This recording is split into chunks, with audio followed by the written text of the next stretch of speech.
All right. Back for another remote podcast. Another one. We got to get more used to We don't have this. like our full legit studio Yeah. thing going on yet. We don't have our backdrop yet, but we're working on it. Yeah. We got Mr. Steve Wood with Merkle Standard. Steve, what's going on, man? Hey, how's it going, guys? Nice to meet you.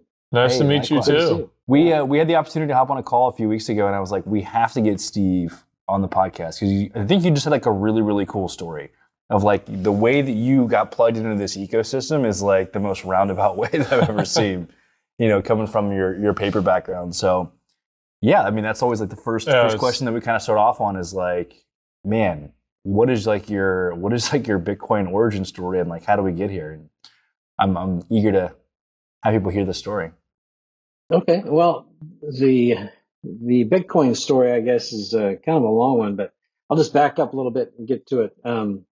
So I started in graduate college, went into public accounting. I was an auditor and primarily served, high-end manufacturing companies. Typically, always been in the manufacturing world. And then I went into private industry and served the aluminum and steel industry. And those industries consumed a high amount of electricity. And that's when I first really got introduced into how important it was to reduce the primary cost driver of electricity. And so the company I worked for was a manufacturing company, and we made products that helped reduce the amount of electricity that was being used in a smelter, or by what they call lounder systems, or we helped purify the molten aluminum or molten steel. And everything we made either had some ceramic material base to it, so where it retained heat or reduced the amount of electricity required to melt things. And so that's where I first got introduced to electricity. And I helped this company. We traveled around the world building manufacturing plants to serve various aluminum and steel, or as I call it, aluminum. I think the United States is the only place that calls it aluminum. But wherever there was a smelter, we would build a manufacturing plant. And I did a lot of ended up going from finance to more of a business development role. And did that for about 15 years, built the last manufacturing plant in a little town called Pune, India.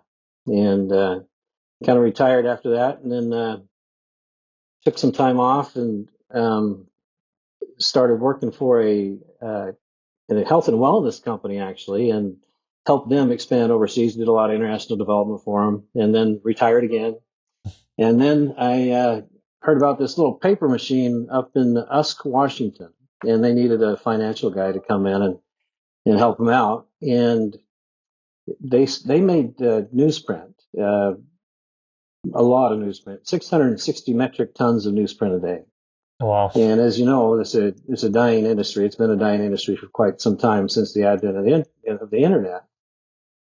And so the last few years, I guess it was probably around 2016, 2017, we had some ups and downs in that cycle with supply and demand and the machines coming out. And I started doing some consulting on the side with a guy that from my golf team. His son was doing these computers, which are high density computers. He was making mining rigs to mine Ethereum. And he was looking for somebody to help him on the finance side to help him get going to raise some capital. And so I as a favor to my friend on the golf course, I said, okay, I'll meet him. And I met this young man, and I call him young because I'm like old, right? I'm almost 60. But he really impressed me. When he was 14 years old, he set the world speed record in high density compute. And what he did was he took apart a computer and he tied it into a refrigeration cooling unit. And those cooler temperatures allowed him to compute these machines at a faster rate. And he ended up doing that 2 or 3 more times. And then he was developing his own hardware.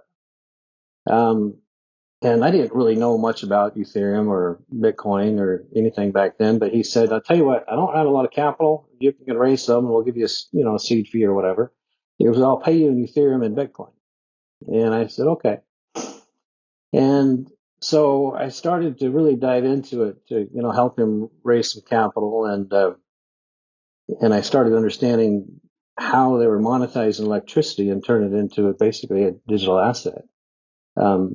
And because I had that energy background, I started thinking about this paper machine, we have a 225 megawatt substation. And if we could maybe do something data centers on the side, we could help navigate through these trial periods of ups and downs of the market and help that company last a little longer. And so that was a great idea, but the partnership group that owned that paper machine at the time, they were more focused on paper, pulp paper products, newsprint. It was owned by a collection of partners. Gannett, you probably heard of the USA Today. Gannett is one of the partners that was there. McClatchy Papers was another one of the partners. Media News, some of the largest publishers in the world were partners in this paper machine. And the managing partner at the time was a company called Resolute Forest Products. And so they owned a bunch of other paper machines. And the supply and demand model of paper was such that as demand was dropping, supply would get pulled out of the market. And they'd pull out a machine, and the machine our size was 230,000 metric tons of news per year. And they'd pull out a machine, and then the supply and demand would be balanced, prices would come back up, and then it'd be profitable for a period of time, roughly about every 4 years. So back in around 2018, 19, the market was coming down a little bit, and then COVID hit. And so they were looking to shut down different machines, and I approached the partners and said, "Hey guys, we should start mining Bitcoin and Ethereum or something." And I pitched to the partners about the idea, and they just said, "No, it's not a good idea." And so they ended up, for a lot of different reasons, the partners kind of had a bit of a fallout, we'll call it, and they shut our machine down. And at the time, I was the chief financial officer for that paper machine. And the CEO and I had been working on other products and different ideas, and we had this digital asset idea, and it just kind of fell, and they ended up shutting us down. And that was the hardest day on the job I'd ever had, when I had to go out and with the CEO and we talked to the staff, and we had to lay off 150 people. And that was a hard one. And so they took the company into bankruptcy, and they asked the trustee, they asked me to help the trustee to hopefully maybe find a buyer or whatnot, just help with the transition of the bankruptcy. And I stayed on as a consultant and was advising them. And I was hoping that there might be somebody that would come in that would have the same vision of really understanding how to monetize the electricity. And I actually tried to scramble and raise enough capital for myself to buy that site. But as a single, a young man, or not a young man, but just a single person, not a whole lot of private equity, and my wife, and we had 3 kids and several grandkids at the time. We just didn't have the capital to do it. So fortunately, a company by the name of All Rise Capital came in and bought the site in Usk, Washington. And they asked me, he said, "Well, Steve, how would you maximize value on this site? I mean, what would you do?" And I said, for one, I think we should build some type of data center. And I talked to them about, and they were attracted to the site because they had actually had 2 other smaller Ethereum mining sites and doing some Bitcoin mining. And so they understood the value of that substation and how to monetize electricity. And so we went down the road to get a new ESA secured. And the first thing we did was a very small project. We did 2 megawatts of ASICs mining and 2 megawatts of Ethereum mining. And we always, my background was, always about the cost of power and how to use that power most effectively. And we had this goal of restarting that paper machine in some capacity. And so the asset had been preserved during the bankruptcy. It was over a year. It was in a year and a half, I guess, in bankruptcy. And we decided to build the first data center in the basement of the paper machine. And what that allowed us to do is reuse that energy, the heat coming off these miners, to heat the building. And to give you an idea, the paper machine is massive. Okay, it's in a building that's roughly about 1 million square feet. Okay, It's a lot. it's huge. It's a lot of Big square building. footage. And so normally, if you weren't running the machine, you'd have to buy propane to heat it to preserve it. And so in the winters up here, it gets kind of cold. And so typically you'd buy about 300,000 gallons of propane. You'd have to run the boiler, and you'd have to have 4 boiler operators. So what our thought was, well, if we build this mining equipment down in the basement, tie it into the air duct system, route that heat throughout the machine, we can avoid having to buy 300,000 gallons of propane each winter. And for the last 3 winters, we've done that. Wow. And That's like and what so that, you tell people all the time, the type of stuff that you can use mining applications for. And you guys were doing it 3 years ago? 2021. Yeah. So the first machines came online in November of 2021. Allrise bought the site in mid-June 2021, and we had a 2 megawatt A6 running by November. And then the GPU miners were we built those we put those in the shipping warehouse, the GPU miners. And so the Allrise Capital at the time was really excited and bullish on Bitcoin. And so they decided to, you know what, let's build something bigger. And so they created this company called Merkle Standard. And Merkle Standard was going to be the digital asset division. And just to back up a little bit, those first 2 megawatts in the basement were in the building of the old Pondre newsprint company mill. And so the company was called Pondre Data. And so now that's a subsidiary of Merkle Standard now. But Merkle Standard is kind of the flagship for the digital assets. And Pondre Industries now is the pulp and paper operation, which we hope to bring back online within the next year. And so now they had some change in owner. The CEO of Merkle Standard left, and they asked me to step in and be the CEO of Merkle and Pondre Industries, because I knew both industries, and Allrise Capital really liked the idea of using energy, reusing energy, and reducing that electrical cost. And so they just kind of wanted me at the helm to do that, which I've been really blessed, and said, yeah, I'll give it a try. And it's been a really exciting road since then. Is this Allrise's first kind of foray into kind of the mining / like digital asset space, or did they already have experience kind of coming into this? They had done some. They hadn't built any data centers before. They had some hosting operations in Canada, I believe, and they were primarily doing Ethereum back then. And so this is their first real Bitcoin venture, I guess, if you will. You mentioned. Oh, sorry, go ahead. No, go ahead. Well, I was going to say. So you mentioned that they got it going in November 21. Did they freak out then? Because that was the top that we saw.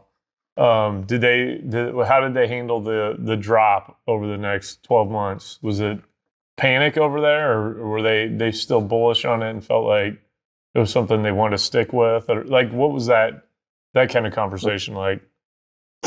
Well, so that was just a small Pondre Data. That in 2021 there was 2 megawatts of A6 and 2 megawatts of GPUs, right? And so they were still really bullish on Bitcoin. And Allrise, they made the CEO at the time convinced the Allrise to go ahead and let's just get into this thing and build something big. And so they committed a 100 megawatt build out in 2022. Nice. And they joined with Bitmain on a joint venture for part of those megawatts. It was a 33% joint venture with Bitmain, and we were going to host Bitmain, and they were going to contribute some capital and some machines, and we were going to be Bitmain's first real hydro data center in North America. And so we were Merkle had committed to do that. And so in 2022, ant spaces started arriving, ant boxes started arriving, and we built a 100 megawatt facility on the site around the paper machine in the next 6 months. Wow. And 23 of those megawatts was just for the ant space hydro operation. And so, Bitmain still to this day uses our site as a kind of a reference site of how things should be done. I think those were the first ant spaces that came into North America. And had it not been for the staff that used to be paper workers, paper machine workers, electrical engineers, maintenance guys, pipe fitters, welders, they understood water and steam and things like that. And had it not been for that talent that we were able to bring back from the Ponderay newsprint days, I don't think it would have been successful. I think we were really blessed to have those guys on staff to do that for us. And so it ended up being very successful. It's still running great today on the hydro side. And so it was a whirlwind of a project. And now back to your question, how was Allrays handling the drop in Bitcoin value? Well, it was scary, but they had good foresight into understanding, if price of Bitcoin goes to 13,000, we gotta figure out a way to make it work. Right. And so we were very lean when we built it out. The capital we invested was, probably below average than most miners pay. I think on the average, if you look at the history, I think it's around 300,000 a megawatt. Our target is 200,000 a megawatt on the build out or less. And so that helped. And we were able to run things diurnally, run when power prices were low and shed power when prices were high. And we made it through, and we built another site in South Carolina, a 45 megawatt site in South Carolina in that same year, 2022. So by the end of December 2022, we had probably 4 exahash under management, which was a crazy amount of growth. And of course, when Bitcoin hit 16, it was a scary ride there for a while, right? Yeah. What did and I imagine the conversation couldn't have been too bad because you've managed to do what I hope I can do one day, which is retire. You've done it a few times. You got the age part down. I got the age part down. Like all the success that goes before that. I'm missing that part of it. But what was my wife does it? My wife calls those more as like sabbaticals. Oh, okay, sabbaticals. Yeah. Well, I was going to ask you, what was her thought process when you're like, yeah, I'm gonna come out of retirement. I'm coming out of the bullpen to go get into Bitcoin stuff. What was her thought process?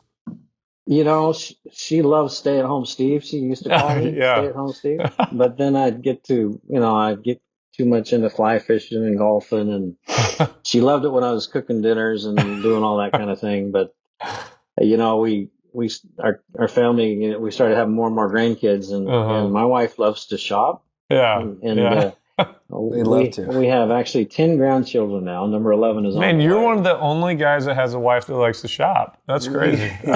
Man, interesting. So, but no, she embraced the idea. She loves it when I work too. Yeah. And I'm having fun. I tell you, I'm doing something now that I'm very passionate about. I got to fill Justin in on some of these things that we got to do this last winter and what we're looking to do this upcoming year. We built a greenhouse last winter. Oh, did you? Okay, nice. Yeah. Yeah, on the premises, just a pilot project. But in December we had minus 27 degrees and tons of snow, and we're actually growing fresh tomatoes and fresh basil and in our little greenhouse, and our plan is to go ahead and expand that. We're using 4 ASIC machines now to heat that greenhouse. 4? That's it. Right. That's it. Yeah. And our math tells me that our engineers tell me that we could either do 621 air cooled ASICs, and have enough reusable heat for a 100,000 square foot greenhouse. Good grief. That's And crazy. so we're going back and forth. Our electrical engineers tell me, Steve, it'd probably be better and more efficient use of reusing the energy if we use our ant spaces, the hydros, and use that elevated temperature water running through the greenhouse to heat it that way. And so he's thinking one ant space could do it. And Do you guys so have any like media that you put out about that kind of stuff? not really. Y'all should. I think Bitmain, they came and did some videos and tours last month, and I think they're going to post some things. Yeah. I think they're going to do it more for them to show what you can do with the ant space. Right. Yeah. I really should be getting a commission from right. Bitmain on You that. should be. You should be. Yeah. You guys should be pumping some of that stuff out though, because it's such a good example again of what you can do with Bitcoin mining and the different innovative ideas that come from it, just from people, running a machine. Most people didn't start running a machine thinking, well, I'm going to start doing some heat recapture and all this. But like, it's just how one thing leads to another. And you start figuring out ways to where, well, wait, I can basically get rid of my heating bill in the winter by using a miner to heat the house or heat a greenhouse, whatever it may be. There's a lot of different applications that you can use for it. And I think I want to see there start being more of a push to really highlight some of that stuff, which I see some of that's coming out, like Alana's video, Dirty Coin and all that. There's going to be some coming out, but I don't think we could ever pump out too much about kind of the ancillary benefits or innovative ideas that come from the Bitcoin mining space. Yeah, it seemed like swapping notes on different projects and like innovative, like cool things that you can kind of, because it's like almost like you're building almost like these like closed loop systems on with like the heat recapture. Yeah. I think you're right. I think we do need to have more positive media out there on for us that are doing this, and I know there's other companies too. I kind of was jotting down a mission statement for us, and we're just, what we're trying to do is, leverage technology to develop and optimize energy creation and semiotically harmonize that with a variety of industries. And my big picture for this site in Washington is, to tie the whole water system into the hydros, into the paper machine, into the pulping operation. So what we're still, fine tuning all of our feasibility studies, but we're going to do some self-generation on site. We're going to do 10 megawatts of solar on the site too. We have about 900 and some acres up there where the site's at. And so we want to, utilize that as best we can. So we want to do some self-generation and then, continue to do some data center, but then use that as the water comes into the hydros and it gets elevated at temperature, bring that ambient up a notch into the paper machine, so you use less electricity to get the steam you need in the pulping operation. And then tie that whole system together. And so that's what we're looking at right now. And we're also looking at doing a biomass project or a cogen, because we're that boiler I was telling you about. It's a fluidized bed boiler. We can do bios in there, but it's not big enough to what we want to do with the paper side and the digital asset side. So we're looking at either a cogen or a biomass where you make the biochar. And the biochar is, of course, a fertilizer replacement. And so we can use our little greenhouse project to do these soil samples and things like that and really test that whole process out and just bring these ecosystems together. And, thinking about the greenhouse, if I want to go to 100,000 square feet, I need a retention pond or better water system for the greenhouse. And so I thought, well, why not raise some type of proteins too? Like either, if ideally I'd like to raise bull trout. You have to see this paper machine, but it was built for two paper machines. We have our own water treatment plant. And we actually have two water treatment plants. And so I was thinking the one that's not being used, we could raise bull trout, use that water, filter through, use that for the greenhouse, give better nutrients in the soil, do some more soil Mm-hmm. sample and just tie that all together. It would just be a really fun, exciting Yeah. project. Are you guys allocating dollars to this, like as a company? We are, and we're looking for partners on some of these That is projects. cool, man. I like that a Wildlife lot. preservation through Yeah. Bitcoin mining. Yeah, man, we Yeah. need to get some free. We need to go do a little story on that. That's what we should do. You should come out and visit Yeah. and take a look at what we're doing. I mean, the fish hatchery idea is, I've been kind of pitched it to the Kalispel Indian tribe, which is a local Mhm. tribe that's near us, and the native bull trout that used to run the rivers and Lake Pend Oreille it's a depleted species, and so if I could raise bull trout and put those back into the water Yeah. system, that'd be just a huge win. And Yeah, plus, that's great. I'm an avid fly fisherman and I Yeah. love trout. And plus, trout from a protein source is, it's just almost as good as salmon, right? Yeah. And now I don't think it tastes as good. I'm not gonna lie. I'm not big on eating trout, but I like speckled trout. A speckled trout are another. Yeah, I'll tell you what. We'll go fishing up there. You got to come down here and we'll go fishing in the Gulf. There you go. Yeah. That sounds good. Yeah. That sounds good. We'll get you on some bull reds. It's a blast. I'd love that. Well, my folks lived in Texas for about 35 years, northeast Texas. Mm-hmm. Well, that might as well be Missouri. Yeah. What part of Northeast? Oklahoma. Oklahoma. What part of Northeast Texas? A place called Lake Kiowa. Lake Kiowa. Man, you lost me on that one. What's it close to? It's pretty close to Gainesville. Okay. Yeah, northeast, not too far away from North Texas. Up there. Mm-hmm. Okay. Yeah. Yeah. So I think they call it Gainesville down there, right? Gainesville. Yeah, probably. I'm sure they do. They have to. But so what's Merkle doing now? I've actually talked to some of your guys before, looking for sites and things like that around. But are you guys still looking to grow other sites, or are you kind of focused on building out where you're at and expansion of there and the fish hatcheries and all the other cool stuff? Well, yeah, that's the Pend Oreille side, but the Merkle side of the business is we will be energizing a new site in Kentucky here in 2 weeks. I've been hearing more and more about Kentucky.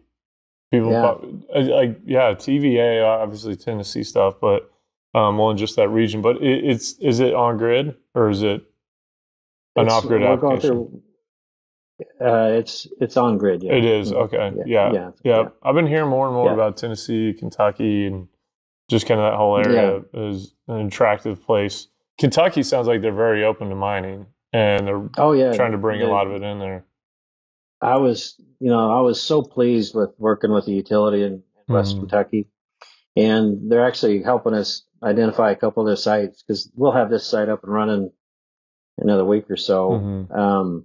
And there's another piece of property, and we're also looking at maybe some self-generation on one of the sites that they were talking about to help balance the grid there. When we look at a location, we look at it and say, well, what can we do? I don't want to just mine Bitcoin. I want to create as many jobs as we can. So what other options do we have there? And so we're looking at expanding in Kentucky as soon as we can as well.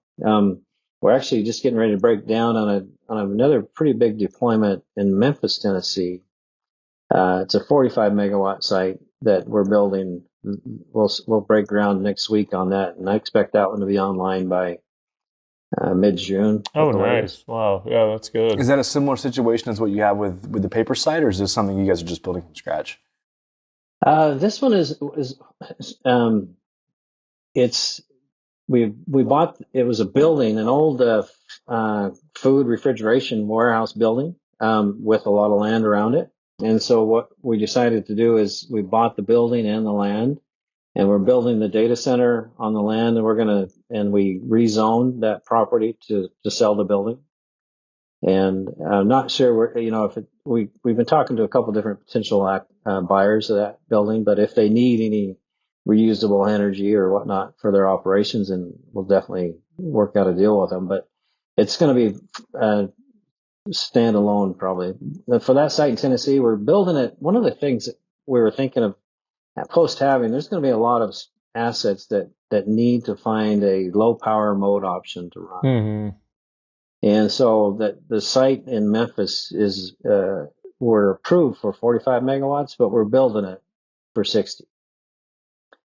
And so the thought being is there's going to be some people that need to host their machines and maybe run diurnally or whatever. But to help those assets last a little longer, we thought we'd go ahead and build it out to have the additional rack space. We could use it for some of ours, but because we're buying more machines, but I think we're looking at diversifying a little bit, having more hosting clients too. Have some hosting, some self-mining. Yeah, And that's interesting too, because I'm very curious to see what happens after the halving with, I mean, the price action's been a tremendous help, obviously. Oh, yeah. And probably, I didn't know what the ETFs would do for the price right off the bat. And yeah, sure, it's been a couple months, but it really hasn't been that long. And we're already seeing a really... What are we at, 65,000 today? It was 67 when I got in here. So, yeah, I'm pretty excited about it. But yeah, a lot of people are. Yeah. Well, and all this is pre-halving, which is, I wondered last summer, I think we were talking about it actually the first year at TBC. Yeah, we just had a visitor, sorry. But, I didn't know if there was going to be a lot of buying pressure before the halving, kind of anticipation of it. I think that's part of what's going on now. That and obviously in conjunction with the ETF. Charger. Yeah, no problem. But are you guys? And I know most miners probably don't try to get in the price forecasting stuff. But are you guys? What is any of this anticipatory price action that we're seeing right now? Is it going to change anything as far as the strategy you guys have going into the halving? Or are you guys just kind of operating like this is what we think is going to happen? We think there's going to be some miners coming offline or becoming available for some consolidation.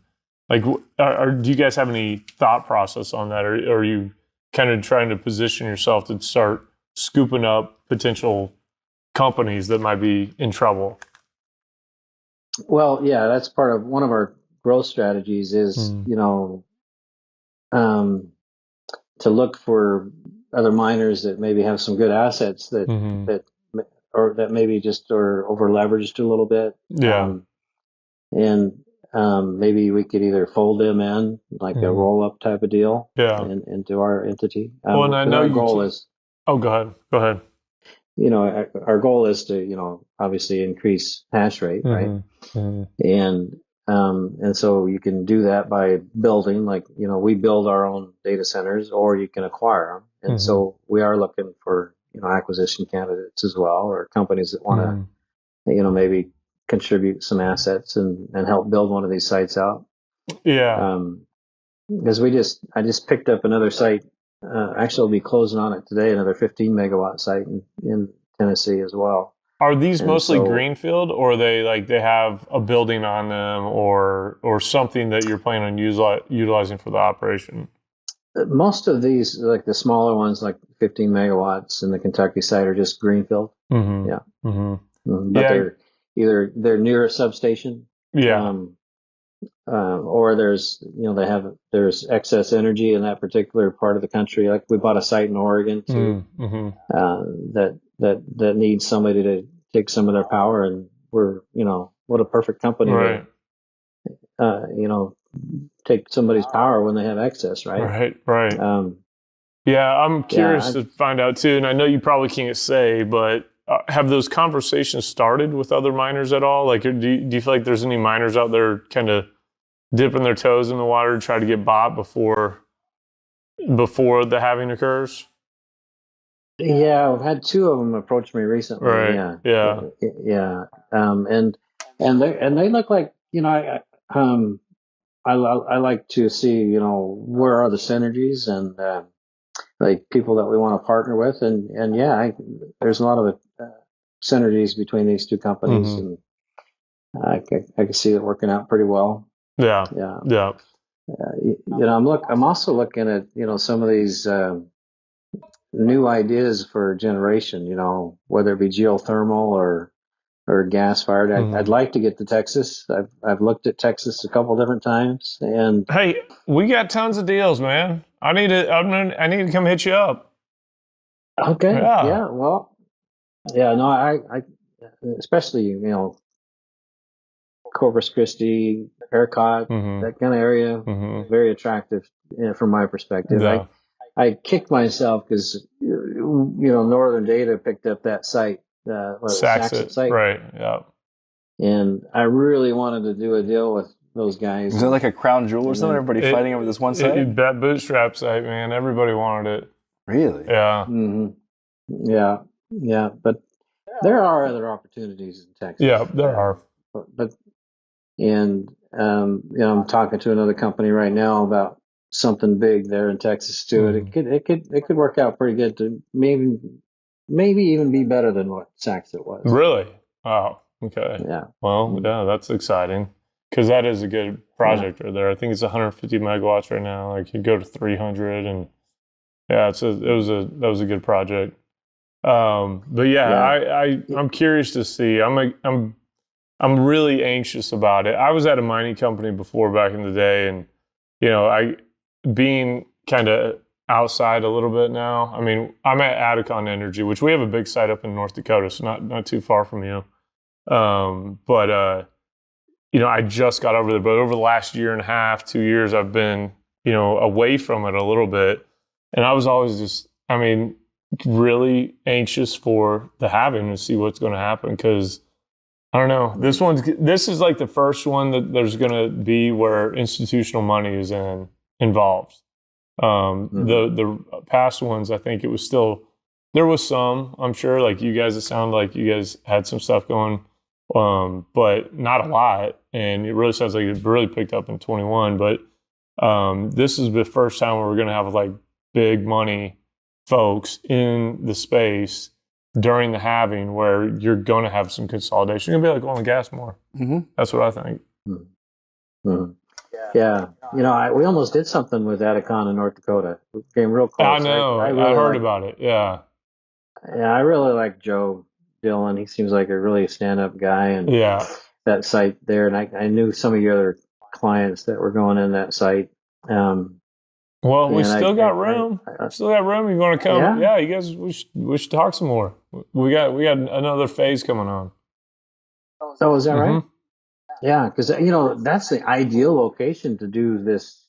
Another greenhouse, too, right? Right. I mean, I think there's other parts of the country that I'd like to maybe duplicate this, where there's what they call a food desert. Mm-hmm. Where very short growing seasons, and maybe they're away from a metropolitan area, and so it's hard to get fresh fruits and vegetables and things like that. Right. I love this little idea of growing fresh vegetables with using waste heat from machines. I love that idea. It's actually a much bigger. Him and I talked about it on the call. That's a much bigger problem than I even knew existed until probably like the last month, because I had a call with a guy who was wanting to do something similar, like this being the entire business of co-locating miners with the greenhouse. Is kind of like almost like a full-on farm. And he was talking about, he used the use case of strawberries, where like 50% of all strawberries go bad before they make it to market. What? Yeah. Are you serious? The entire strawberry market, like half of them go bad before they make it, because most food has to travel. You don't realize how far most food has to travel to get to the metropolitan areas. And so if you can solve this problem of like these food deserts by co-locating the greenhouses alongside the miners, like you could eliminate a lot of the waste. So many different things. Yeah, that's crazy. I had no idea about that. I was going to ask about strawberries though, because have you had those hydroponic? I think they're called hydroponic strawberries. You know what I'm talking about, Steve? Yeah, it sounds delicious though. Yeah. Oh my gosh, they're incredible. They have them at HEB. Oh, yeah. Have you know HEB, right? You've been to Texas, so you know what HEB is. Yeah. Okay, it's like the greatest grocery store ever made, ever. But they have these hydroponic strawberries that are, man, they're incredible. They're like the most delicious, but I'm sure that it would work with mining. Yeah. Yeah, totally. How do you think about in the greenhouse with these? Like, how do you think, do you just kind of assess a certain area and be like, hey, what's kind of needed, and kind of take almost like a farmer's market approach? Or do you like sell into whatever the local HEBs are at Kroger or whatever? Or how do you think about the whole the greenhouse aspect of the business? Well, like we're just dabbling in it Yeah. right now, to be honest with you. But I think like these are the best cherry tomatoes I've ever had in my life in our little greenhouse that we're growing in the middle of winter. Yeah. And so it's just really working with the local community of what their needs are, what they see as the biggest need, I think is the way I would approach it. Um, you always look for win-wins in everything you Mhm. do. And even if it's part of your gift giving or your charitable contributions, is what does the community need? And working with a gentleman by the name of Dr. Trevor Lane from Washington State University, he brought in this crew of, hey, well, this is what we want to grow. And basically, I just, perfect. Here's the heat. And we built the greenhouse for them with our team. And they're just running with it. And so I guess that'd be my approach elsewhere too, Mhm. is what's the need from the community perspective, and how can we really add value to that community? I love that, man. It's just thinking back to like, I remember, it was in Power last year, or was the first year. We talked a lot about, I think Chad Everett Harris was talking about whenever they built that Rockdale site, Mhm. about just like what you can kind of do to rural areas. And I think that my understanding of that at the time was like very limited to like one use case. But just seeing like what guys like you guys are doing and Max at Standard Power and a bunch of other places, and how like you kind of build like this little like closed-lipped little ecosystem of all these kind of cool things that you can bolt onto it, and mining changes the economics for all of it, makes it viable. You bring in jobs, you can supply food. Well, yeah, that's like a great what Gridless story is doing in too. Africa. Like, Yeah, right. man, dude, it's just like you're taking abundant energy and turning that into prosperity locally. Right. You're taking energy that a lot of times is wasted and utilizing it for, like, people act like it's bad sometimes. Some of the policymakers out there, politicians, acting like energy usage is bad, but clearly wasting energy is much more of a negative thing than utilizing energy for all the different type of projects you can do with this. So yeah, I mean, I love that you guys are doing. I didn't know you guys were doing all that stuff. That's awesome. Yeah. Well, it's back to the paper machine. That machine used to consume 85 megawatts of power when it was running 24/7. Really? Wow. And so what we've been looking at is converting that machine to what they call, I don't want to overcomplicate it, but it's single line refining. So you're reducing the amount of energy that's being used on the refiner deck. And by harnessing the energy from the hydros and some of the waste heat and pulling that back into the paper machine, we can reduce that cap of 85 megawatts down to 60 megawatts. Wow. And so that's a huge cost savings for that vertical. Yeah. And then we could also create, like you said, more jobs. I mean, I can't retire until I have 150 more people up at that site. Well, it sounds like you'd like to retire, so we need to get 150 people back up to that site. Or at least go on another sabbatical. Yeah, another sabbatical. I just want to have one sabbatical. That would be great. If I can ever get a sabbatical, I'll be happy. Same. Well, I'm blessed because my wife works and she makes the big bucks. Yeah. And so thank God for her. Well, that makes the shopping then more tolerable. What does she do? She's in the tech space too. Oh, okay. She's helped a couple different companies. She gets them ready, and she's on the finance side, and either gets them sold or ends up, or they go public. Her last venture was a company that was eventually is now Plug Power on the hydrogen fuel cell technology. Wow. And now she's in cloud computing, working with the Amazons and taking people to cloud. And her company, they're just finishing a merger with a big company out of Singapore. Nice. So she'll probably be out of a job here soon. She'll be on a sabbatical as well, right? Yeah. If you could just time those sabbaticals together. Yeah, time the sabbaticals together. Oh man! But then you might not want to come back if you got time together. You guys be having fun, traveling around. Yeah, but, well, I got so much going on at the site in Ask. I could see her adding a lot of value coming on Oh board there and yeah, helping us yeah. out. Well, that's good, man. Plus, she likes to go fishing too. Oh, She that's and I awesome. fly fished. I think we fly fished on just about every continent around the world. Gosh, Steve is like my new. I want to be like you, man. You retire multiple times. You got a super cool wife who likes to fish and hang out. I mean, I love my wife too. I got a wonderful wife. Well, soon to be wife. We get But it, yeah, Justin. I know. I told him last time. I was telling him how much I love Sarah, and so yeah. But it's a good thing. So yeah, It is a good thing. at least I It is got a that really good thing. I got that. You got one that thing going for box checked. All right, that's good. Yeah. Yeah. The rest of it all Yeah. be gravy. So, man, look, I have really enjoyed this conversation. It's really eye-opening to see what's yeah. possible. Yeah. You guys need to highlight this more, though. You get some media and some marketing around that. We can come up there. Yeah. I'm going to tell Alana about this as well. Yeah, for sure. I don't know if you know Alana Media Via. Yeah, do you know her doing Dirty Coin documentary?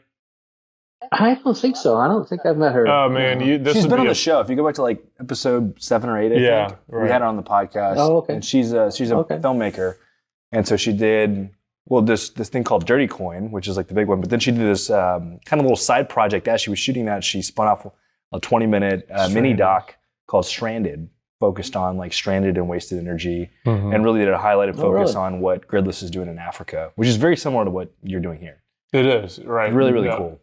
And we just need to have that's awesome. these stories highlighted. Yeah. It's the same as oil and gas. I think they missed the boat. That's honestly what I think Jake and Colin's group is doing so well, is they get out and tell the story on the oil and gas side, and they do a good job of highlighting the industry and what the value of it to the country and the world, and from an energy perspective. I think that helps combat some of the narratives that end up really detrimentally hurting. Well, I guess it's the same thing, but hurting the oil and gas industry. And I don't want to see the narrative get away from Bitcoin mining in the same way that I feel like the oil and gas industry let it get away from them. Now they're playing catch up all the time, right? And We're getting ahead of it. right, yeah. I think Bitcoin, we need to not kind of underrate the power of the media or the power of narratives that can be set, and highlighting these type of things that you guys are doing that's a big deal. No, I agree. No, I'm happy to meet with whoever, and you guys are welcome to come take a visit and try some of I'd our love cherry to. tomatoes. Yeah, I would love some heck tomatoes. yeah. Absolutely, man. This is great, and I'm gonna hit you up about some of our North Dakota stuff. I think you guys might be interested in it. Yeah. Well, sure. We're always looking for opportunities, right? Mhm. Gather as many opportunities as you can, and eventually something will come to fruition. That's right. That's my philosophy. Just swing it at everything. Mhm. Yeah. Mhm. Steve, this has been awesome, man. I think people are going to really love these episodes, and I think it's been really eye-opening for us. And like that's why I wanted to have you on the show. I mean, our conversation was just awesome. I think it's such a crazy story. Well, thanks for having me, guys. And I'll see if I get some things to media, I'll share with you. Yeah. Some of the videos. And Shoot. Let us come shoot some of them. That's what you should really do. Yeah, That's what we should do. Yeah. Steve, yeah, if you like to snow ski, just come right now because we're getting dumped if you like powder. Man, I went do skiing. I went skiing for the first time in my life in December, and I didn't feel better until about the beginning of February. So I feel like I got hit by a dump truck, man. It was brutal. It was brutal. my dad actually went skiing. So we grew up skiing with him, but he hasn't skied in like 15 years. And him and his wife decided to go skiing, and I was placing bets. I was like, you're gonna have a really hard time just kind of like jumping into it. He like tore a hamstring. Oh, my I'm talking, gosh. like ended up going like skiing down the mountain backwards on accident. He couldn't stop I had that himself. happen. Like he had all sorts of crazy stuff happen. I had little kids stopping. They're like, "Are you okay?" And then I had multiple people stop, and they're like, "Ski patrol's on the way." I'm like, golly, this is embarrassing enough already. I'm not getting drugged down. I will roll the entire way if I have to. But yeah, so Awesome. we'll be there though. This has been great, man. Thanks again for joining us. Yeah, great talking with you guys. You guys have a great rest of your weekend. You Thanks, too, man. Steve. Have a good one.